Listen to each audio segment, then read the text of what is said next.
Very cool. Just got to continue. All right. Hey, everybody. It's Debbie, the flooring girl. Hope you guys are doing well. This is my first Zoom call where I'm actually a host, so please bear with me. I'm not very polished, as I never am. But I'm here to introduce Matt Bacak, and that's how you say his name. So Matt Bacak, right? Okay. So, but I didn't know either at first, but then I called someone about you and they told me, oh, Matt Bacak. I just spelled your name. I didn't say it wrong. Okay? That's awesome. I appreciate it. Yeah. Just a quick history here of how I met Matt. Honestly, I just went through one of my little rabbit holes when I was trying to figure something out, and I came across him. And unlike these other things on this forum, I listened to his video and he actually knew what he was talking about and he sounded really real.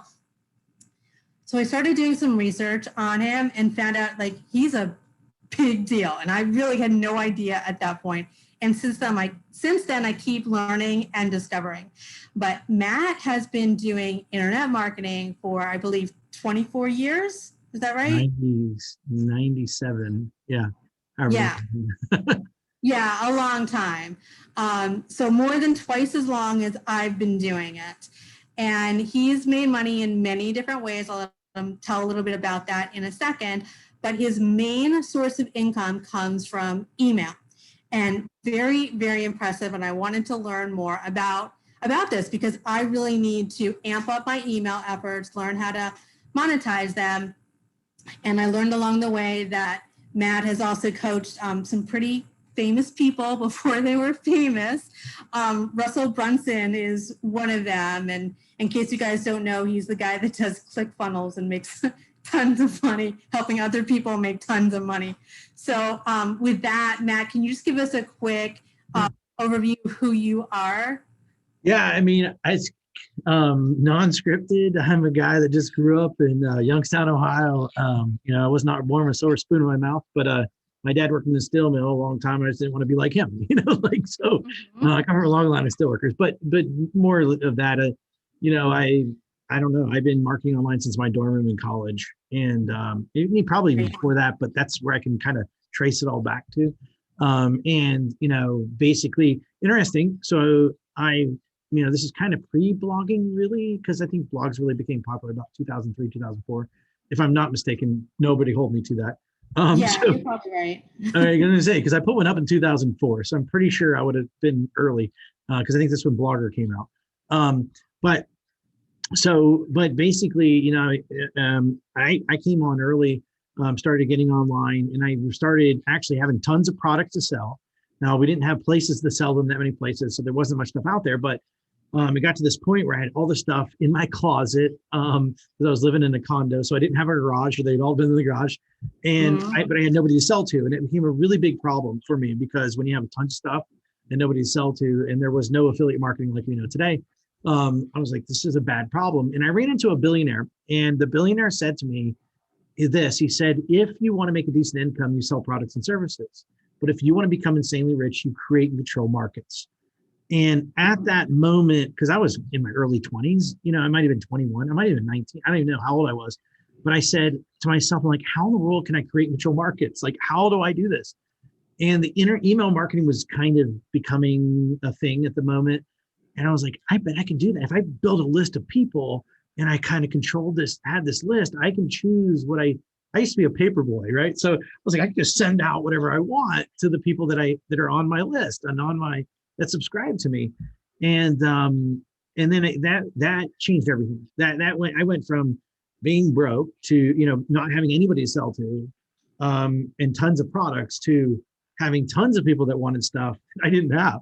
And so, but I was able to go out there and find it and give it to them. And because that's one of the secrets anybody here knows. I mean, you should know, to get rich, find out what people want, go get it and give it to them. I mean, even if, your list is talking to you're probably looking, and I'm guessing, but you guys are probably paying attention. If you're paying attention to numbers, you're probably paying attention to what blog posts people are looking at more and what's driving people to take action. On your stuff. And that's the same thing as like when somebody says they're going to give you money, like go run to it. And that's kind of what I did. And, made my, now you've had some virtual businesses, but also some non-virtual businesses. Is that right? I've done I had, Grass Busters when I was a kid, but, we built one of the fastest growing hosting companies in the world. We beat GoDaddy back in years ago. Bob Parsons used to not like me because it was us, Google, WebMD, and all of them auto trade in the same data center. But I've done that. I've done freaking environmental waste consultants. We've had tons of stuff I bought and sold. I just sold a company down in Florida. But everything, at the end of the day, my favorite companies are the ones where the center of every company that we built was email. Like, it was one of the most profitable things that we've ever done. When we scan through our books, like, all companies that we ever created, whether it's in the tax market, stock, whatever niche I was in, the core basis of the thing that was the most profitable was email marketing. And that's why I kind of teach it today and do things from there. Yeah, and I think I had read somewhere that you were doing lots of different things, but you figured out that email marketing was the best ROI and best ROI on your time, right? Yeah. Well, and it is, and that's what people don't realize is, it's an asset, like, that's what people don't realize. Like, probably, my list is an asset. I've had people that have been on my list since 2001, 2099 that are still there. Wow. I mean, so, and they're still buying from me. There's some people that are going to bob up and down and keep on buying every so often. There's people that'll go and buy forever, buy for weeks and then run away. And there's other people that'll just be consistent. And so, there's people that, I have had people die off, really, literally, wives write me, like, or husbands, like, hey, I'm sorry they passed. And, but the cool thing is, it's something that, it's the one thing you can control. Like, I don't have to worry about Facebook changes. I don't have to worry about Google changes. I don't have to worry about anything. The only thing I really have to truly worry about, and I don't think we have to worry about it, is the government. Like, that's going to be the one thing that will kill us. However, and for everybody to know too, that shouldn't be a worry. And here's why I say it. Obama, using email, raised about $250 million, I believe, when he ran for president. If I'm not, don't hold me on these numbers, but it was something, huge. And then after that, and he used email to do that. And then you have the Biden and Trump both used email to raise a lot of money. When politicians are using things to their own advantage, they're not going to cut themselves off. If you think about it, they're cutting off people on Facebook. They're giving Zuck some problems right now because he's hushing them up. But email, nobody can hush them on email when they have an email list because they can do it. Exactly. You just reminded me, I lived in DC for 2 years, and yes, everything was around that diamond and how taxi rates and everything. So you're right, they're not going to cut their nose despite their faith. Why would they turn off their best fundraising efforts? Right. Exactly. But I think you hit on a really important point, which is two things.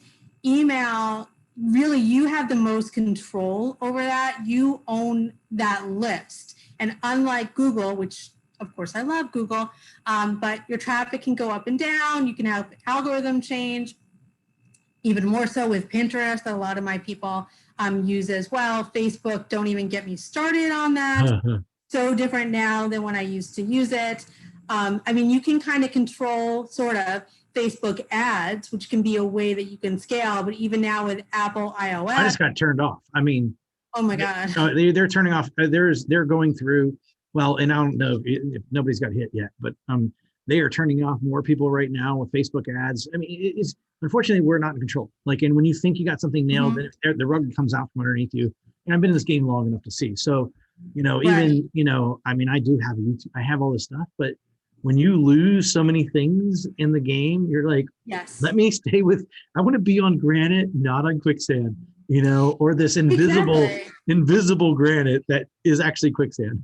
Right. And the truth is, it doesn't have to be you that gets hurt. All you have to do is see someone else and realize, oh gosh, I can't rely just on Facebook or just on SEO or just on Pinterest. I always tell people to diversify because things will happen. And then, when you have multiple income streams coming in, it helps shield more, revenue, just like the stock market. You don't just buy one stock, you diversify, get mutual funds, you buy real estate, whatever. So it helps protect you, even though you can never be 100% protected, but somewhat. And the other thing that you got to that is really like a big aha for me is that email can really grow over time. So talk about traffic. So I do very well on traffic, and in general, I've grown, although the last month or two, I'm like starting to see some fading. So I'm just maybe a little bit below 500,000 or so. But I can't just, well, I could if I really wanted to. If I wanted to keep working my butt off, I could, keep growing that, but I don't want to. I'm all about passive income and how I can grow more of that. And that's when I had the aha that email can be very much like passive income. So while my traffic has been great, actually, it's not like it's growing, forever. And I'm always going to have more competitors come in. I have people copying me. I mean, it's like really irritating, right? But no one can touch my email list. Yeah. And even when my traffic declines, I still have my email list. And as long as I'm getting more and more people on that, and if I'm making money on that, that's a huge asset, right? And I think and here's something to actually for people to hear what you said without knowing you said this. And let me restate something you said. Mm-hmm. It's traffic on demand. And that's what everybody needs to hear. Like, we can rely on all these different traffic sources coming in, but literally I wake up and I'm like, hey, 1 year ago, I went to my wife, I was like, I want to buy a plane. She's like, no, you can't have one. I said, okay, well, if I go out and make the money to get a plane, can I go buy one? She goes, sure. And I said, well, if I do it in a week, will you really let me? She said, yes. I just email my list for like 7 days and able to, whatever new bill that comes out, I just send it out to my list. I mean, jokingly send it out to my list. But the point is, it's traffic on demand. And that's the coolest thing. I just push send, boom, and then money happens and traffic happens. Right. I can send it to anywhere I want to go. I just choose to send it to things that are going to make me money, right? But, totally agree. And I had the same thing. I mean, even a couple of years ago, when I was still majorly in debt, I still needed money. And oh no, I had to pay $4,000 for the fireplace that in the place that I bought, 10 years ago, and I have no control. Okay, I need to raise $4,000 in 1 month. How do I do that? And I will agree that email and products it enabled me to do that. And then something else went wrong, a year later. I need to get $10,000 more over 2 months. How do I do that? And you're right. It's really money on demand, not just. Yeah, that's actually owned that domain and had a product on that years ago. Back in 04. Oh, good. I think it was 05. But okay. Yeah, I don't think I own the domain anymore. But that's funny, money on demand, because that's really what it is. But yeah, I mean, for everybody listening, I mean, I think right now, I mean, first of all, let me say this too. There's huge, opportunity and profit potential for everybody outside of everything you guys are doing. And I know she really wants you guys to see and open your eyes up to this concept. Some of you guys are probably making enough money or already might have a list, and we want to help you guys, and we're going to do that. But for those of you still not caught on to this, I also want to say one more thing. COVID created an amazing environment for everybody listening. It is created, and all you should know this, it forced everybody online. We all know that. But what it also forced everybody to do, when it forced everybody online, it also forced bricks and mortar companies online. And when it did that, it forced people to, even go get food. You have to order online. They send it to our house, touch-free, all the stuff they did. All the time. All our receipts, where did they go? To our email box. So it caused an environment where more email accounts have been created than ever in history. And so it opened up a huge opportunity for everybody. My grandfather is 93, if I'm not mistaken, and he just, he's got an email. It's made more people adapt to this because they were forced to, all over the world. So it's really, there's a huge opportunity for everybody that's listening. Right. Okay. So let me ask you an off the wall question. You don't have to answer it. That's fine. How many email subscribers do you actually have? I used to have 1.2 million. Okay. And right now I'm actually looking, I'll tell you right now, hold on. What I did was I removed all the crap. And I shouldn't say that, but so I'm at 111,000 right now. So what I did was, one of the things for me, I'm very big on engagement. So if people don't engage with me after, 3 months, they're gone. So that's one thing that can help with deliverability. So if they haven't opened or clicked, now some people take it a little more aggressive, and I do. And so some people take it less aggressive, meaning if somebody has an opening email, they let them go. Mine is if you haven't clicked on an email, you're gone. So especially after three months is your date that you every 3 months I'm doing, I'm getting down to the clickers. I'm getting down to the people that are just opening. Clickers are the ones that are buying or most likely to be buying. So I'm literally my list. So out of 2.1 million, I have about 100,000 of them that actually click. Those are on Okay. my list, and that's who I have at this moment. So are you screening them by opens or by clicks or by? Clicks. Yeah, clicks are the currency of email marketing. I mean, if we're really looking at it, every metric. So I don't, I'm not in the blogging world, so I'm never going to claim that. I mean, I do have a blog, but I'm not going to say, hey, I know everything about it. But our metrics that we care about for everybody listening, well, I got the license plate to prove it. The only thing we care about is this one thing right here is EPC, which stands for earnings per click. So, so it's clicks. Opens are for vanity numbers. It's kind of like how many impressions come to your page. Like who cares? And from my perspective, how many people are clicking and buying? Like that's what matters the most. And so, in my world, because when you combine email marketing and anything I do is I'm always looking on an earnings per click basis. So how much money I'm making per click. Okay, so can you explain earnings per click to people and how they can generally figure that out? Yeah, that's so easy. So you send an email out today. So this is one email with, I'm just going to let people know because some people get confused. So I'm sending an email. When I say that, it's like a subject line and an email. I send it out. Just this one moment, I send it out the email. Like right now, I crafted an email to, let's just say, to maybe an offer. So when I send it out at that moment, let's say I'm just going to use easy numbers in my head. Let's say I get 100 clicks and I make $200, which I should make that or more than that, but make $200 on that, right? So so I grossed $200. Well, I made $200. Let's say I brought home $200. So I brought home $200, and so that is I take the total amount of money I made divided by how many clicks. That's going to get me my earnings per click, and that's a metric that I make decisions off of every single day. On a daily basis. What is a good benchmark for earnings per click? And I understand that you may have higher earnings. Yeah. So this is really important. I think in the worlds that I operate, and I know everybody's listening, you guys are in different worlds and stuff like that. In all the worlds that I operate and my clients operate, like we won't touch anything unless we're going to make $1 EPC. And so that means I want $1 for every click that I send. That's minimum, like that's a minimum number. So if I'm creating, like if I got affiliates promoting for me, I want everyone to make at least $1. I was watching yours, you're like, $3, or I forget what your numbers was, it's really good. Because that's all I really pay attention to. Oh, really? That's so funny. I'm just trying to please and help my audience, and numbers come in, and I keep track of the numbers, but I'm not trying to earn on every single email, but I see it collectively for the month, how I'm doing. So I need to balance everything. Outside of that, and everybody listening let's come from this true assumption that we should have. I say put emotions in emails, put emotion into your marketing, but let's talk about business, right? Business is numbers. So, but I say that because everything that you do should be in the vein of helping somebody, right? So let's just come from there and know anything I say past this point. Let's just make that assumption. Without saying. Yeah. I just want to say so they don't they're all a very numbers oriented person. So the other part is also important with everything I do. Like what's the ROI? Yeah.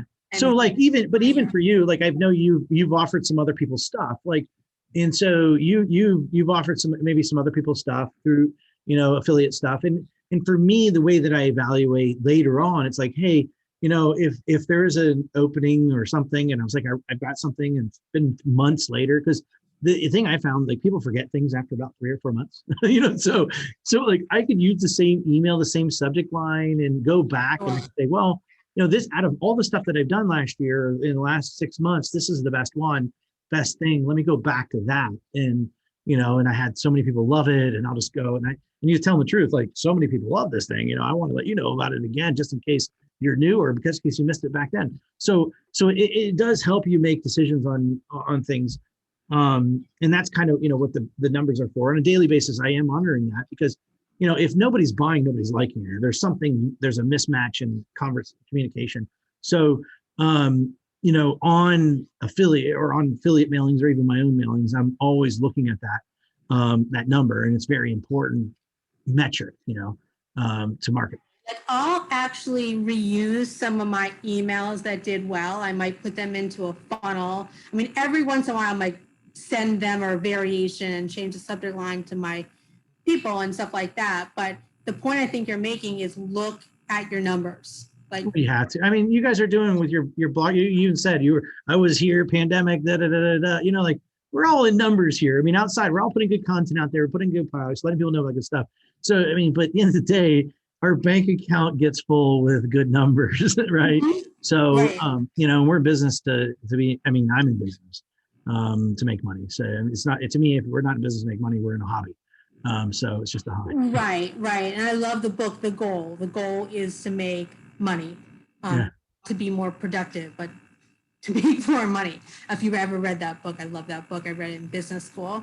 I can't even think of the author right now, but it's just called The Goal. Huh. And great production and operations book. And I thought I was going to hate that course or class, like a whole semester or something, but it was so fascinating. But anyway, so we basically want to try to focus on earnings per click, right? So we Yeah, should, that's when we're, you know, if you're mailing offers out there, like how to judge if it went well or not, if it's going well, or and honestly, when you're first doing it, you don't really know. But after you've got that's some right. time in, you're going to see, you know, what yours are. And, you know, I have stuff like for me, you know, like I can see, I've seen $24 a click. I saw, you know, $16 a click, but it also tells you what people want, you know, like if you think about it, like if somebody wants it, your number's gonna be really low. And if people want it, they're gonna, you know, it's gonna be usually pretty high too.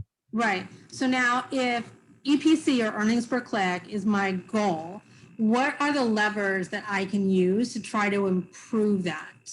Well, oh, great question. So Sorry. one, you know, to I just go improve, randomly. well, I just so if talk we're to looking at this is a really good question. Never, you know, had anybody ask me from that perspective, but like if we're breaking down this whole game, we got the game that I'm in, we play, and I'm going to go resort to my board right here. So okay. there's a list, there's the offer, and there's copy, right? So we have those three Right. elements. So in order for, you know, us to get better EPC, it could be the offer that we're promoting. Like, you know, we could make a choice between one offer and another based upon which one, you know, from there. So it could be the offer, but that's only 30%. People don't realize this. When it comes down to it, 50% of the whole game is the list. Now, good example, you build good rapport with your list, you know, you give them, you know, everything you do, it's Right. proven that you have a list. You don't have to have the greatest offer, and you don't have to have the greatest copy because of your relationship with your list.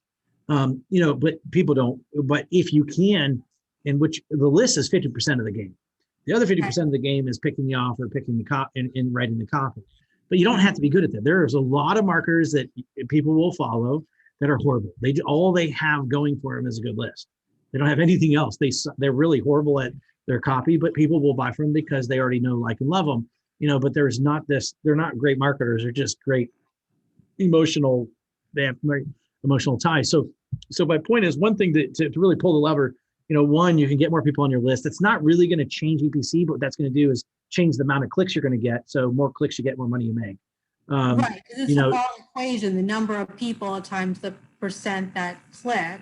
And I don't think number of people, it comes down to the number of clicks you can get because every person's going to be different. okay. Every size of list is, I've never seen any list there's a true set. But, you know, because, you know, I manage off of clicks, like everything I do, like every company they ever have, we don't really look at subscribers. We actually look at clicks because clicks comes down to money. Because clicks Yeah. are the currency. Clicks are the true currency of email marketing. That's, you know, but you got to get some people to subscribe and, you know, to click Right. is one thing, but even open. So like, there's going to be a lot of people out there, and I'm going to tell you, because I've been around long enough, there's going to be many people out there are going to tell you, oh, high open rate, high this open rate, high, and they're going to be bragging about opens. When the more somebody brags about opens, the more you should run. And I say this because, um, especially if they're telling people about email marketing and they're bragging about opens. I understand. Opens, just so everybody knows, they're not a true metric. It's more of a vanity metric. It's not a true metric. Give you an example. Our cell phones today, when those cell phones are created, in order to cut down on our data costs, they build it so that it's not actually triggering a lot of opens the way they should on phones. So opens aren't even a true metric to measure Also, if you think about this, anybody's here has Outlook. You have to download the emails into your account, pull it up. Those aren't always registering back as open. So the reason I say we manage on clicks is because it's the true metric. We get a real true. If somebody clicks, we see a click. If somebody opens, yeah, we don't that's see really it. important. Yeah, I think, and I don't want to be clear, and that's why I manage on that, because it's the only truth I can actually get. Opens, Basically, everybody. if someone clicks, they have opened and they have clicked. Yes, they had to. Yeah. Someone could have opened and it not even register, right? Because Right. I've heard people say, oh, send, like anyone that didn't open, resend to them. And then I've also heard, oh yeah, but it's misfiring or not firing, and people are getting double emails, which can be rather annoying. Yeah. So I should be thinking about the clicks more. And I, on my own email, have an automatic filter every 3 months. I don't know what you use, which I'm totally curious to hear too. Uh-huh. But I use Active Campaign. So do I. So Yeah. you use? Yeah, I use Active Campaign. Oh, awesome. Good. Yeah. You can help me. Yay. But good choice. Anyway, so I've been doing it based on opens, and then I don't just toss them off my list. I give them another chance for re-engagement. But maybe I'm using the wrong filter. No, I mean, you're going to be fine in a sense, because here's the other thing. I mean, so the true numbers, when we're looking at from a business perspective on that, like for me, the one great thing about the Active Campaign, which is that one button they have where you scroll over and it drops down and says remail to unopens, like I'm doing that based on my purpose for doing that is because I understand my list is made up of people from all over the world. So, if I'm sending an email 11 o'clock on a 11 o'clock today, they're Australia sleeping, is Singapore sleeping, New Zealand sleeping, and my biggest buyers are coming from the United. My most people, and depending on the list, but in most of my list, United States is my big market, and then number 2 biggest market for me is always usually the UK. Number 3 biggest market is Australia. Number 4 is Singapore and New Zealand. And then I've got and Canada too. Canada. Well, interesting enough, Canada used to be number 3. And some of the people listening, and even maybe not you either, there was a law that came out in Canada. I can't remember what year it was. The government basically said if anybody gets an email from somebody and that they live in Canada, even if it's a receipt and they deem it as spam, they can report it to their government and we can get fined $100,000. Or don't hold me to this because there's no case law to it anymore. And that's what happened. Basically, even Microsoft went in and just said, I'm not sending emails to Canada anymore. Right, so we all kind of stopped marketing to Canada. And so Canadians listening, I just want to let you know, if you're starting to see us coming back, is because my friends and I have realized there's no case law. This was just a thing that never really occurred. So we're bringing them back into our world. So we're opening more things up. But so Canada's moving their way back. Like they'll be back in probably 3 soon. Now that we can start our marketing. But it comes down with email laws. Government is what I said, right? Government. Exactly. Yeah. Makes sense. Interesting. So, so it's a good thing to filter your list and give them a second chance, right? And I have another question. This is like off the wall too, but I have been wondering this, and a lot of people on my list have asked too, like, how do I find better buyers? Yeah. So people that are likely to click, and let me give you a bit of context here. So on my home decor list, where I don't do that well, but I'm doing better, okay? Yeah. I recently participated in something called Ultimate Bundles. Mm-hmm. And it's basically a bundle. And this was for homemaking, which included home decor, organizing, like a whole bunch of random stuff. And I contributed one of my products for free, and I got a whole bunch of signups, which was awesome. But what I noticed is a lot of the new people on my list came and bought some of my products. So I was like, oh, yeah, like these are actual buyers because they bought this thing for $37. Mm-hmm. So, and I go like, okay, how do I find more buyers, or how do I find more people that are likely to buy? Right. Question. So you want to know the answer? Facebook ads.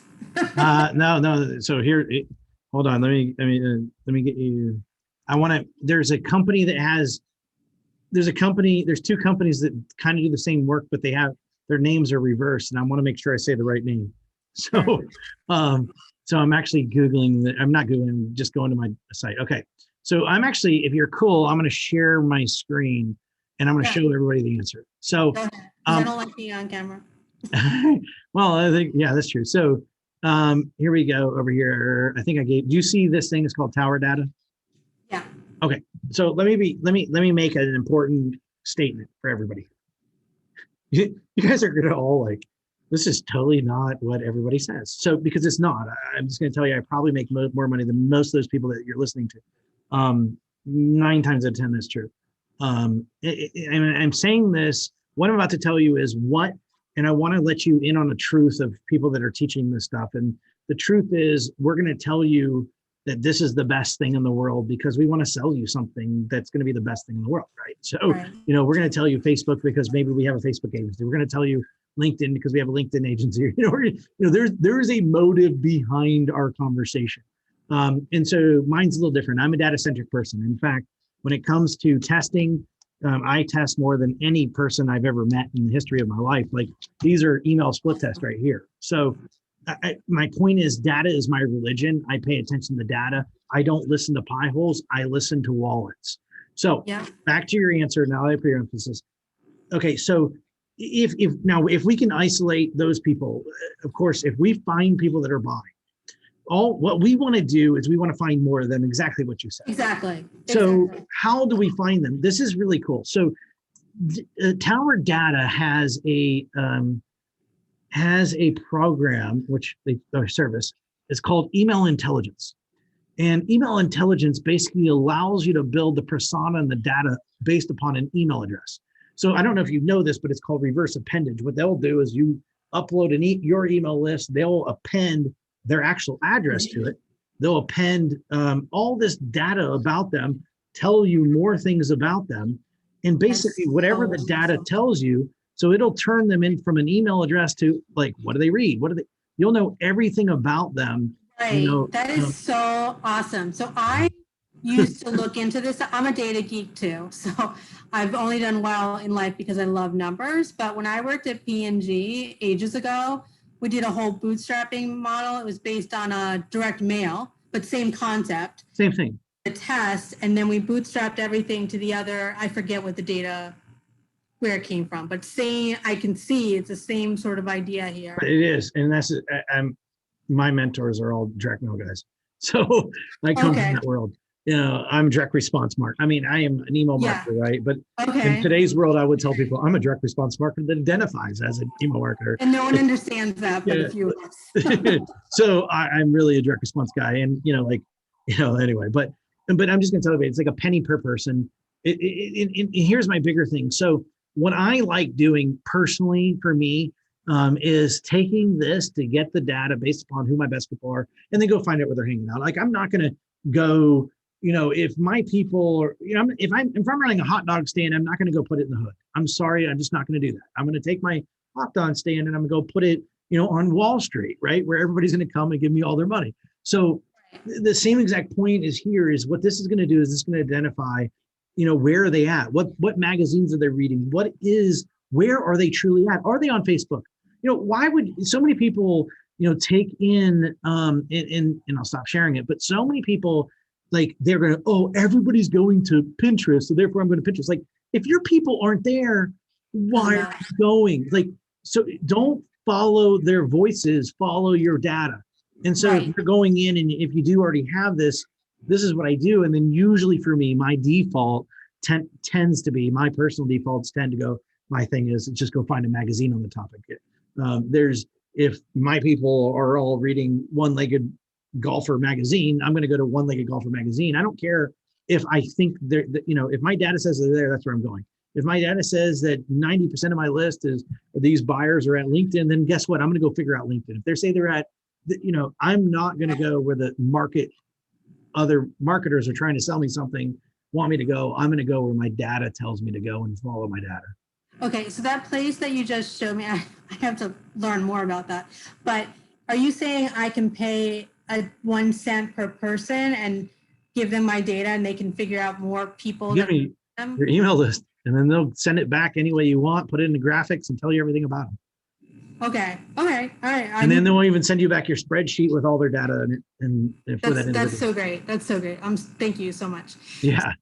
Okay. Now, Let me just say, next. Oh, go on. so just so you know, and I'll give you another one, since you personally like this kind of stuff. So in direct mail, who we've always used, and we use it in email too, it's called Alexa data. That's another place. Tower data does that stuff. Alexa data will also give you the psychographics, so that you know. So this is going to give you a lot of the demographics, and give you some pointing thing, a lot of directions. If you want to take it a little more deeper, then go to Melissa. It's called Melissa data.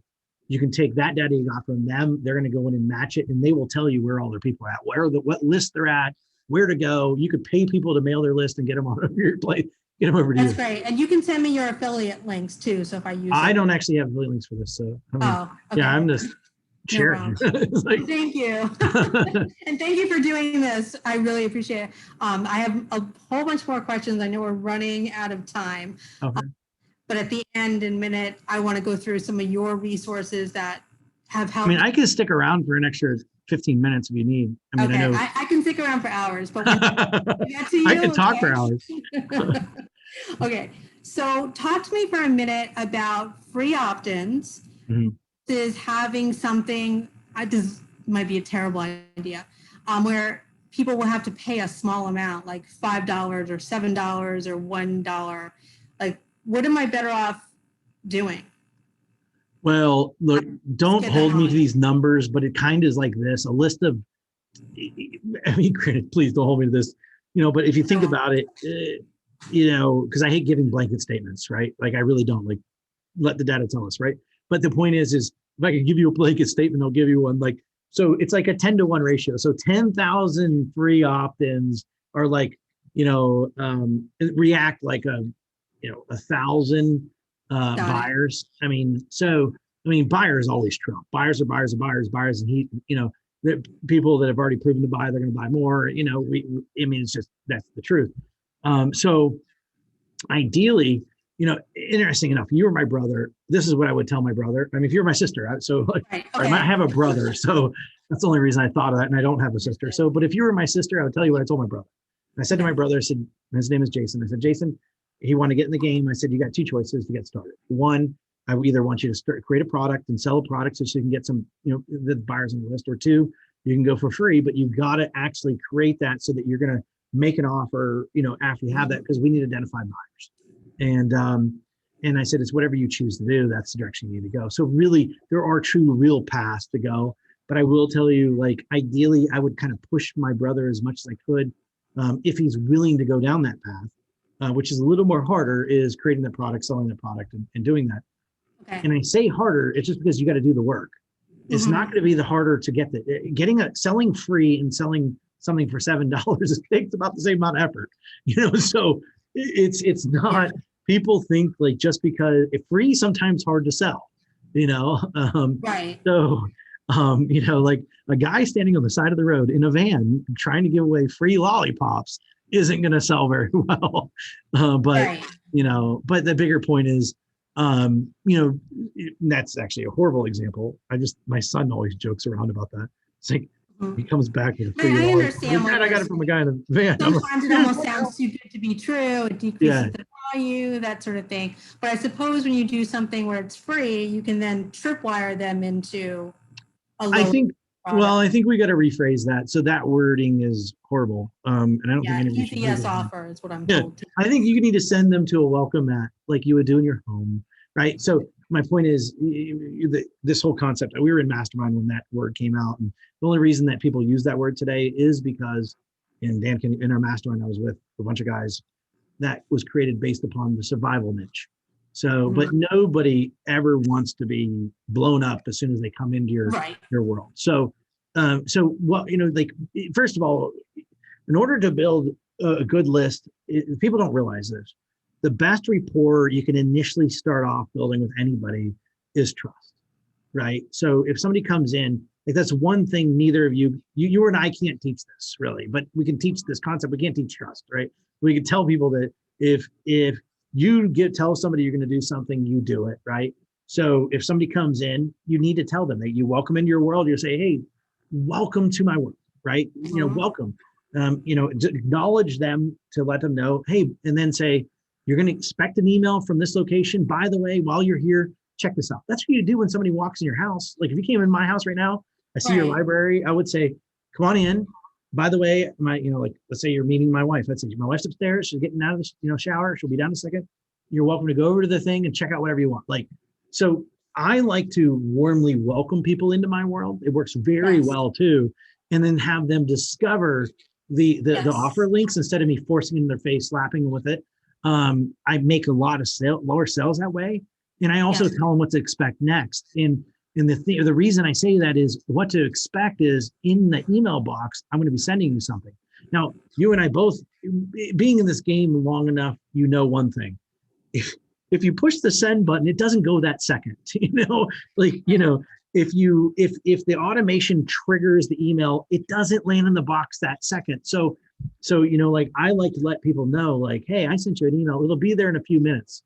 By the way, wait for this. Wait while you're waiting. Go check this out. And I'm gonna let them choose to click to go. I make more sales and they're more happy in it. And I didn't say it's going to be there immediately. I say it's going to be there in a few minutes. So while you wait, go check this out. And so I think, if you think about it as a welcome mat, welcome somebody into your home, and invited them in, and now take care of them and let them go to the page, let them go find out more, instead of a lot of people, they'll throw it in their face and then just you're here just to make money from me. But totally agree. Kind of are, but I think that understand this, the one worst thing is creating the immediate experience, the first impression, right?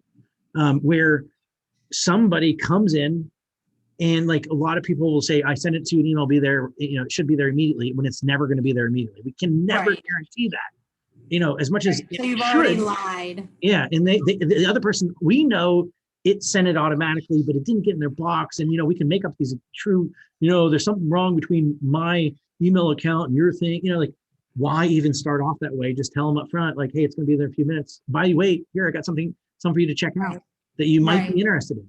Yeah, and so that's kind of more of a soft sell, which is more my style because I don't like to jam things down people's throats. There's something else you said in that ebook, and you guys, by the way, I'm going to try to put some links down below this if I can figure out how.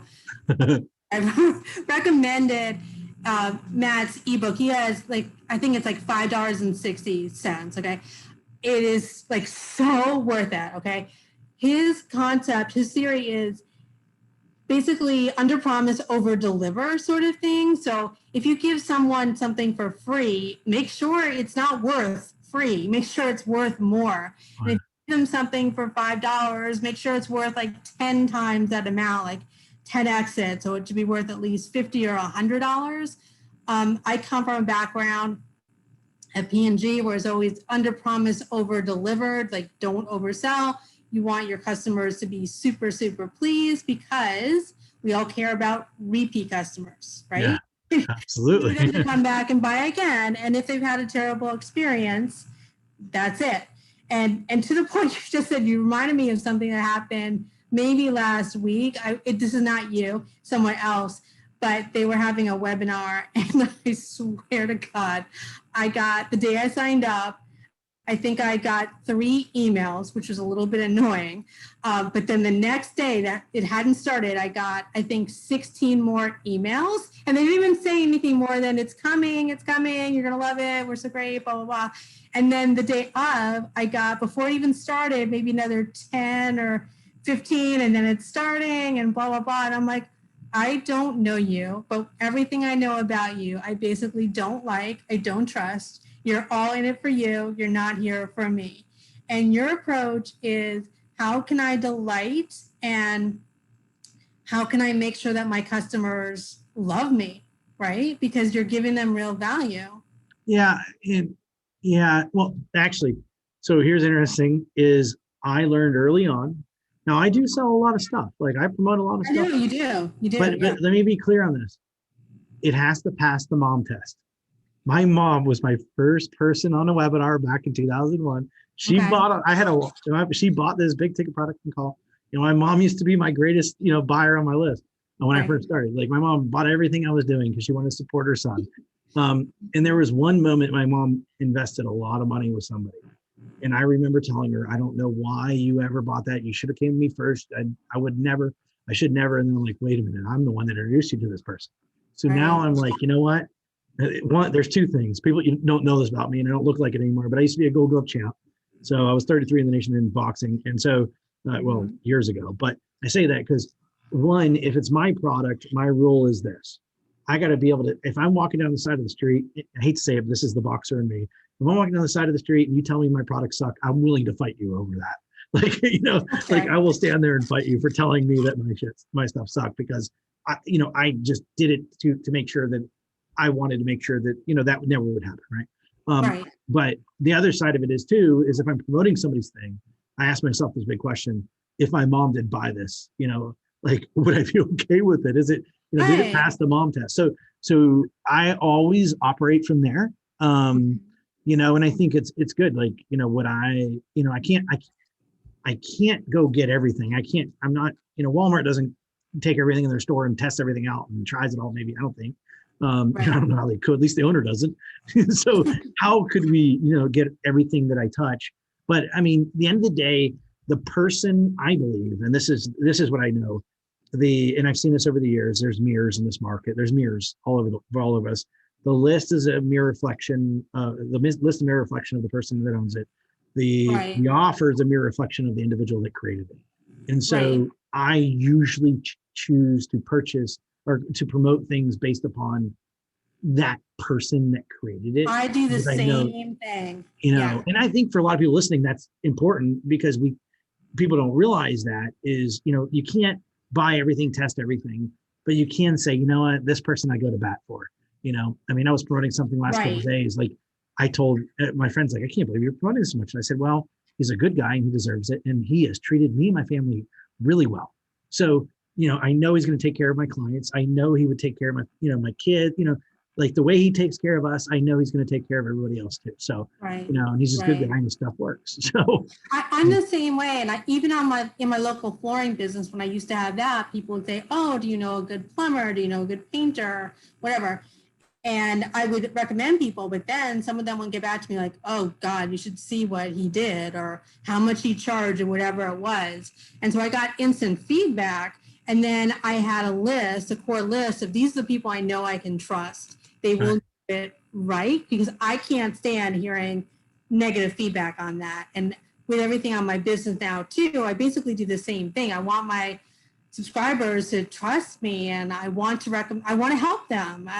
And so I can't just recommend like exorbitant price products. At least that's me. I mean, sometimes when you have something that's high price, it actually is a good value, but I need to make sure it's a good value. Either I've taken it or I know the person and taken other courses of theirs, if that makes sense. Yeah. And since we're on this, and I want to say this for everybody. Like, let me tell you the best, you can pull this out of your toolbox once in a while. For those of you getting a list, you guys want to make some quick money. Let me just tell you how to do it. So this works every single time. And I think it worked for anybody. I'm just thinking about all the people in every market and everything you guys are in. But this could work. If you did choose to buy something, right? And you just told your list and you said, hey, I bought this. Here's my receipt. I think you should, I was thinking of you. I think you should buy it too. I guarantee you, if you don't, if you prove and like, here's my receipt, take out your credit card information, right? Take out your, the order of number, but just put XXX there.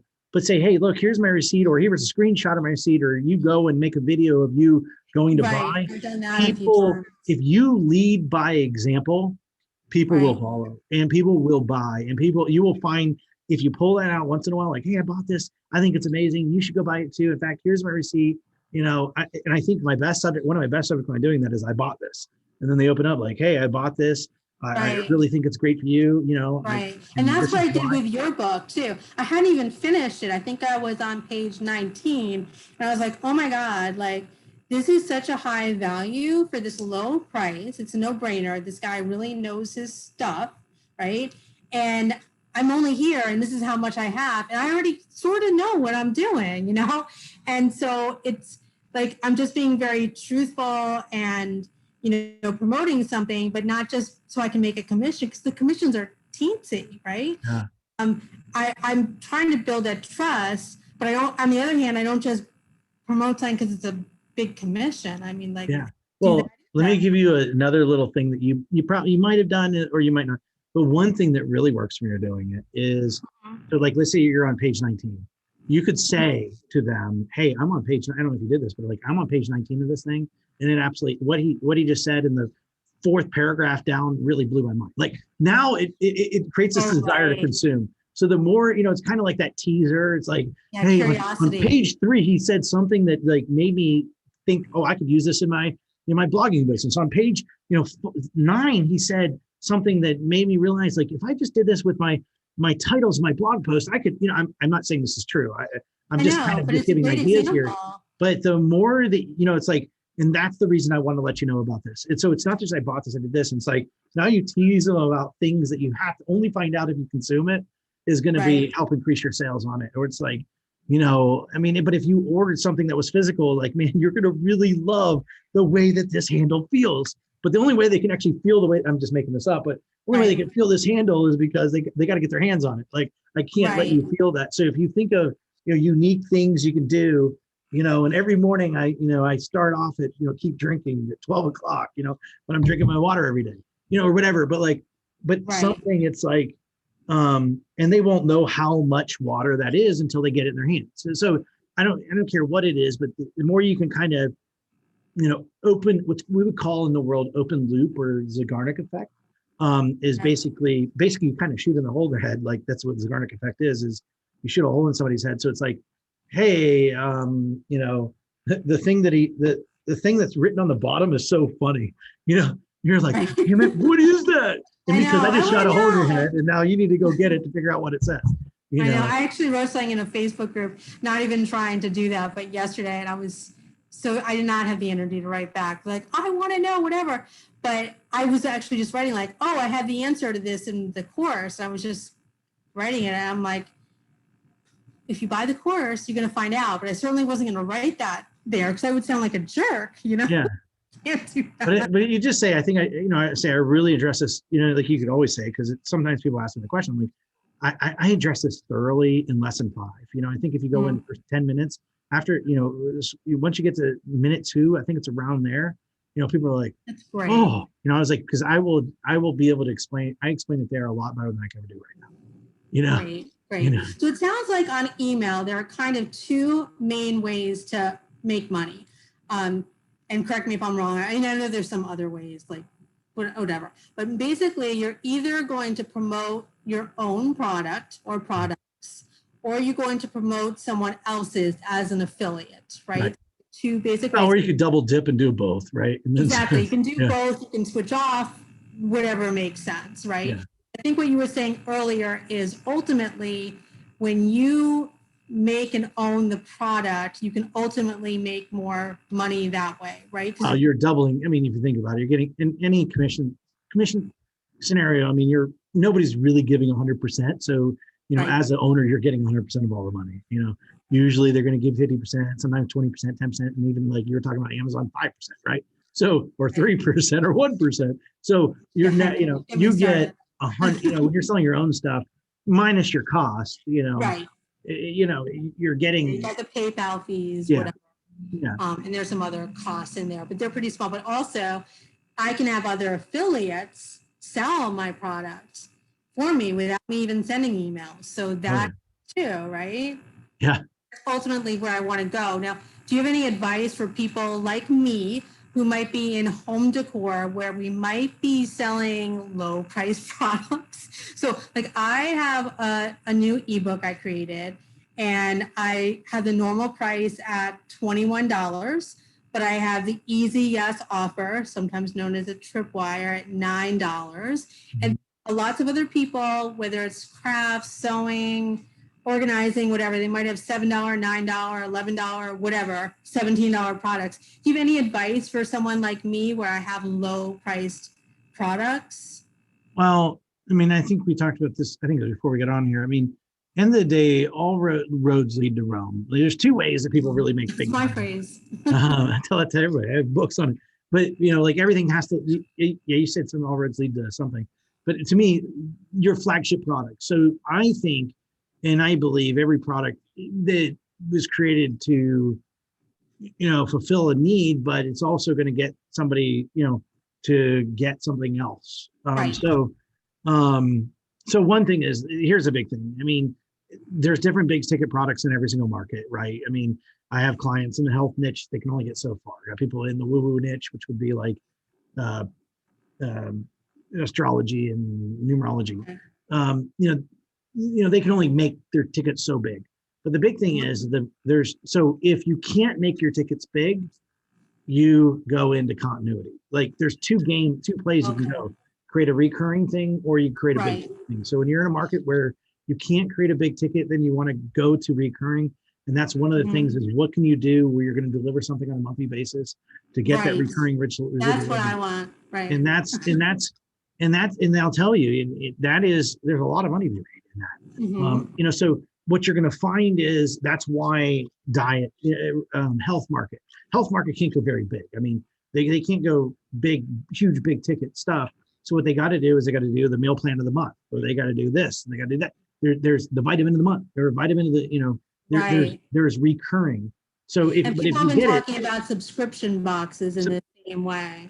Yeah. Right. And that's it's very important to either have one or the other or both. Like in my business, I'm lucky. I've got it's $20,000 to talk to me and come to my house, come not here to the office.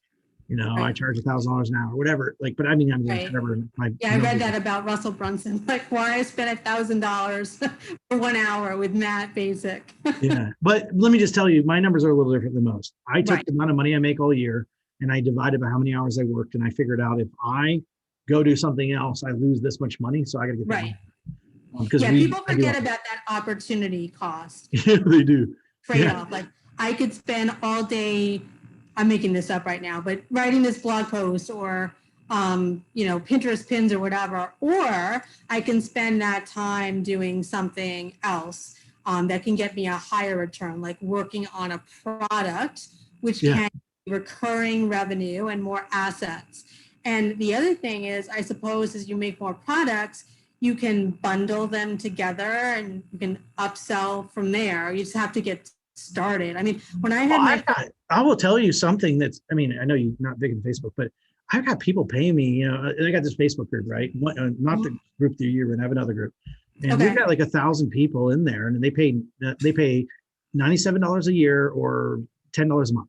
And I mean, I've got 1,000 people in this group, and I don't even tell people about it. Like, it just happens. Yeah. So, it's like, and so those are just little things. So just so you guys know, people don't realize this. You guys have your own assets, right? So if you can private the group, people will pay for it. I mean, if you're going to share some, cool things and a tip of the week, I'm just giving some people ideas, inside a private group, a private area, you probably want to use something like, YouTube. I'm not familiar with YouTube anymore, or, like maybe you guys are Pinterest and I don't know, like, but if there's private areas, you can charge access for those areas. Mm-hmm.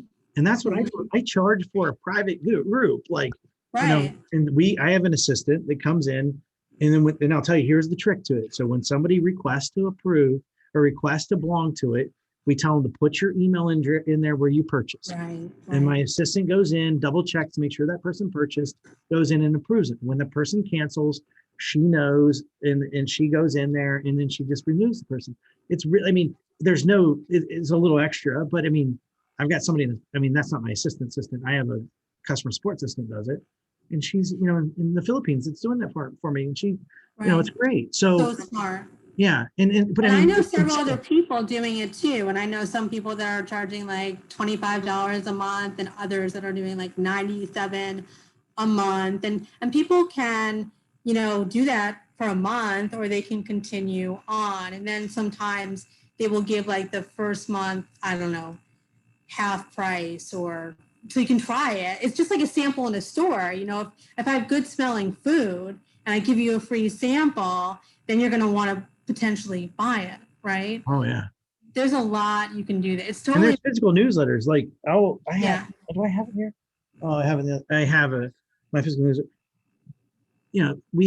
We did a long. Now I had a bunch of people mail to this page to sell. We did 21,000 people in 7 days at $30 a month on a physical newsletter. We sent in the mail. I mean, that's a nice payday every single month. And I just got to Yeah, write, so many pages. And right. then I And have you're doing the this same amount of work if you have 100 people or if you have 1,000 people, which is the same thing on your email list.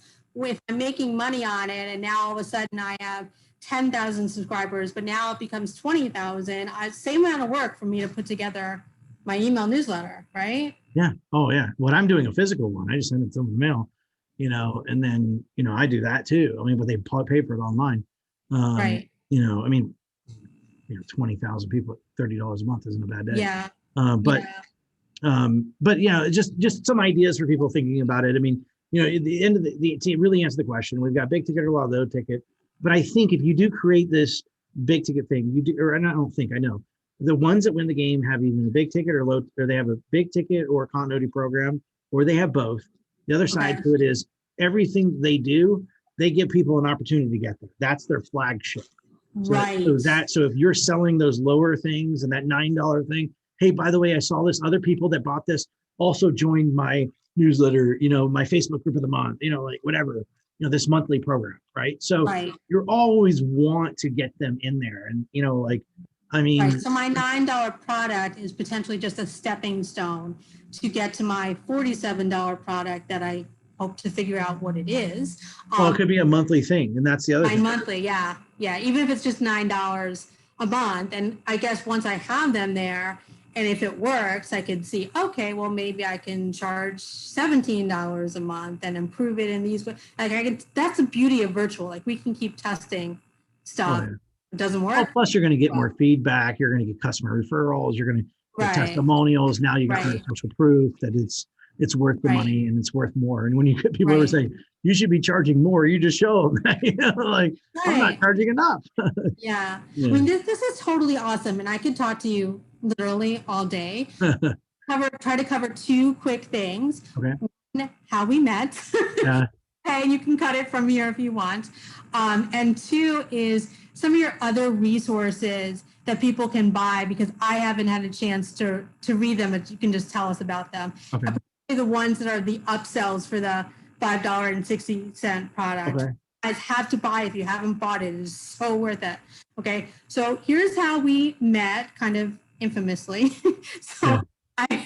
I found Matt within Warrior Forum, which has a lot of sucky stuff, to be honest.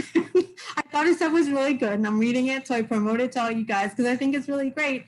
And then several hours later, I get cut off and I'm like, what the heck happened?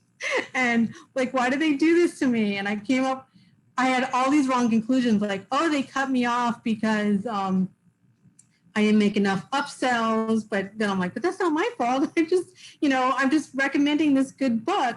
But I was totally wrong. I basically had no profile picture, so I looked like I was a spammer, I think.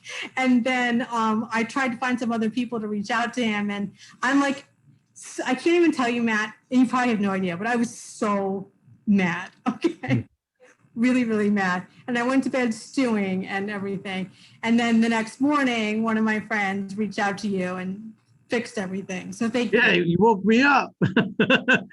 He told me, he goes, and I got on, and I know, but I got on. I was like, I need to figure out what's going on because I couldn't figure it out. Yeah. And then, then I was like, and I even called the owner. Like I hit up the owner. Everybody like, you got to figure this out, but we got you back up and going. And I will say, just so everybody knows, I felt so bad about that because I heard you were upset. So I said, why don't we do this? Right. I mean, that's kind of how I was like, why don't we do something as value to people? And if anybody was one of those people that did have a problem, like, I'm sorry, it was, Well, I was like, getting all these nobody emails, even like the link doesn't work. And I was like, what do I say to that? Like, yeah, I got cut off because they think I'm a spammer or whatever. But we do have had problems. I mean, there's a lot of stuff before it. And I don't know. But the big thing is that you weren't. And I, just apology to everybody is like, we wanted to come together and produce some value and let you guys know, like, hey, where, Right. And so where everybody had problems, we were so sorry. And if you didn't, have problems. Okay. Guess what? Here, you got an extra special. Yeah. So Matt Bacak friends me, and I'm like, okay, typical New Yorker. Like, is this the real Matt Bacak? You did say that. Yeah. So I thank you very, very much for getting me reinstated and for making this offer to help me and my people. I've learned so much already here. Hopefully everyone else has. And I want you to tell us about the other items that you have, and what if people bought the $5.60 one if they're interested in those Yeah. offers? Like, how do I get them there? I don't even know. So yeah, so basically, I'm trying to pull this thing up on my screen, but it's not. I don't know why my internet's being such a turd today. Here it is. Because you need it. Yeah. I know. As long. All right, let's see here. So this would we go. Oh, here's what we'll show you. So, okay. So I'm going to show my screen real quick just so you guys can see this, and I'm going to be as transparent, more transparent than most people. So this is what she's talking about, which is the main thing is called secret email system. This is $5.60. Now, after you get this, you have a choice. Like if basically you have a choice, you can exit and go get your email and get your receipt and you're good. And you're good with just with that. Like I'm not going to tell you need to get anything else. But after you do that, I do have a thing called the ultimate email marketing package. Basically what that is basically a package of a bunch of other things that I've sold put together as one. It's a, I think, it's like a bunch of stuff.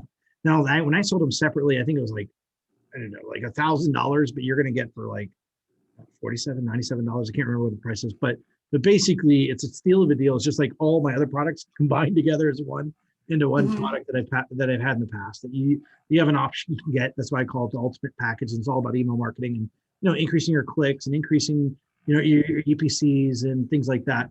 Now, then there's the other option. Then after that, if you get that, then the next thing I do is you go to my monthly secret email program or the yearly program, which is my mastermind. Okay. This is that one thing. And after that, then you go to basically after that, there's nothing else for you. So there's not other things, but I will show you my mastermind real quick. So can you go back to that for 1 second? Because I want to point out how smart this is from a funnel perspective. I don't know if funnel is the right word, but it's basically just a sequence. So basically you buy something, just like you might give something away for free, as a free opt-in. And then instead of it being a tripwire or easy yes offer, it's here's an upsell. And this is totally related to the first item. It's not some random buy my other product. It's totally related. I can see that some people have bought that. And then I think what happens if they don't buy it is they get a downsell offer, right? So same sort of thing, but less of it. So it's that's exactly. I take things away. So, I will say it is a little cheaper, but I take some stuff away because, you'd be a turd if you didn't offer the same thing, right? So, because sometimes it's the price point that doesn't work.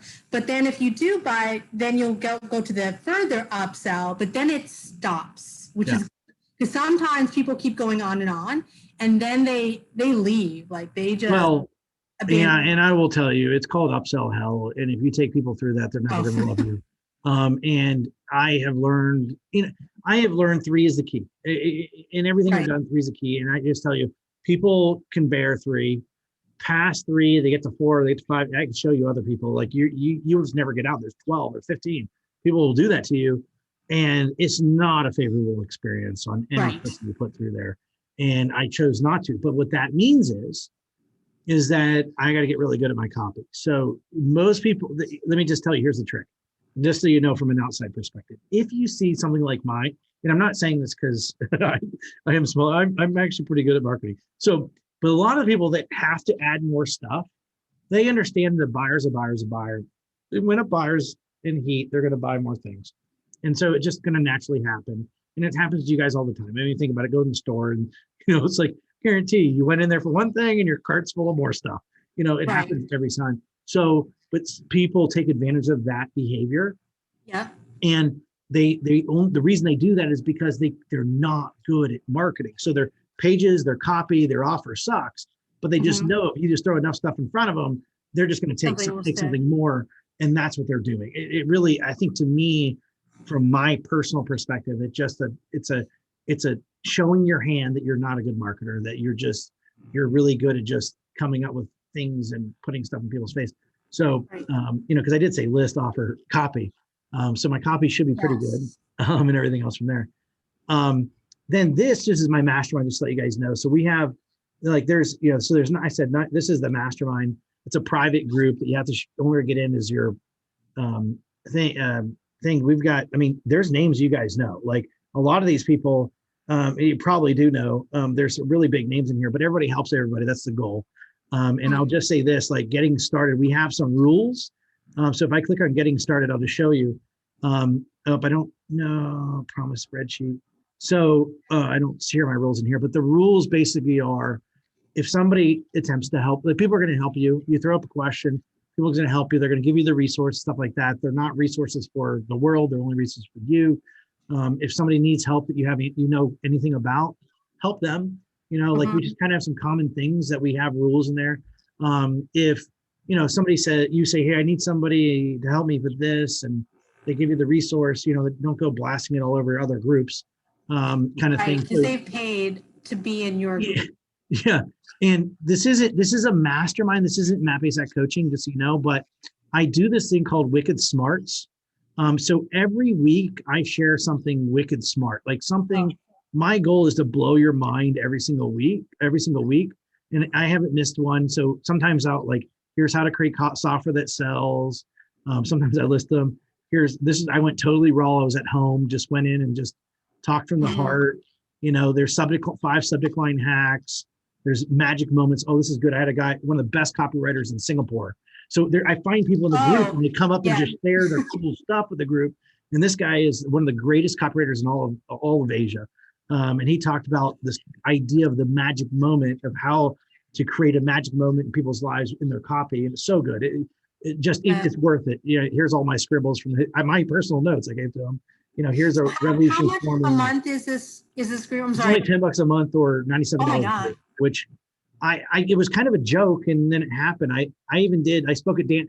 So when I go speak at events, I kind of here's me data diving, I called it data diving and how to data. So I have another client that's very big into data, and we went into the whole tower data, and he broke down his account. I broke down my account. We showed people our data based upon where we pulled it. It was so cool. We had some fun on that. So I bring other people in that want to share something looking smart. And anyway, this was me talking about how I outsource. I went over, here's what I do, here's what I say to get the best people, the cheapest price.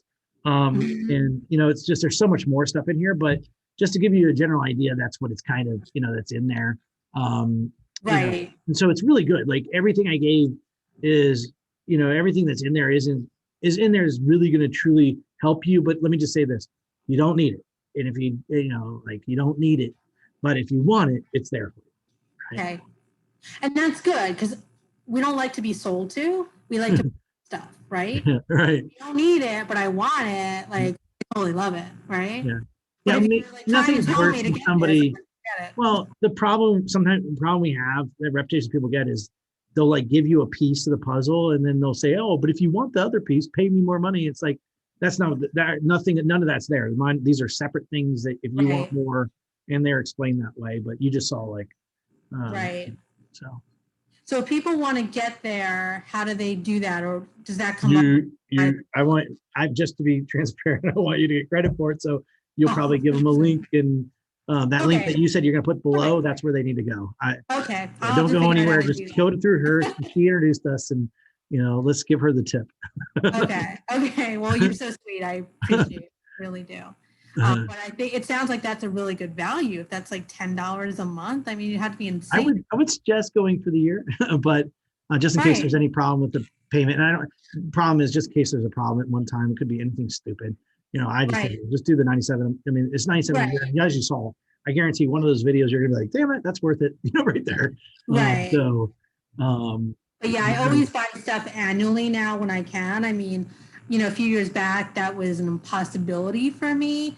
But then when I finally got to a place where my cash flow was good, I was still in debt, but I was bringing in more and I could see the end in sight. I'm like, all right, let's get the savings, or let's get the tax savings. I bought my hosting, every December. So I would get the tax benefit for the past year. I'm like, okay, let me see where else I can do that. But that sounds like a good deal, and less, PayPal fees and everything like that for you as well. So a Yeah. win. So with that being said, I do got to run. I have Okay. another Well, thank you for staying on here so Yeah, long. no problem. I'm But I sorry I do. kept you on so It long. is fine. It's fine. I mean, Lily, seriously, I will tell you, as much as I felt your pain and I just felt so bad, and I am so sorry Oh, thanks. for what It's happened. okay. And hopefully, at least you know You're that I appreciate totally forgiven.